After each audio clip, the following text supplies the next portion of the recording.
একটা রাত যেদিন পুরো দেশ কেঁদেছিল। মা বলেছিল, বাবা ফিরে আসিস যদি পারিস। এই মাটির জন্য প্রাণ দিলে দুঃখ নেই। রক্ত ঝরেছে, তবু মাথা নত হয়নি। 16ই ডিসেম্বর জন্ম নিল স্বাধীন বাংলাদেশ। এই পতাকা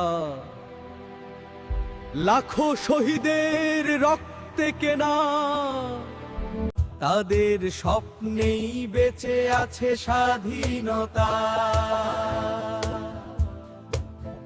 স্বাধীনতা কোনো উপহার নয়, এটা আমাদের গর্ব। গর্বিত আমি, গর্বিত বাংলাদেশ, গর্বিত বেস্ট চয়েস বিডি।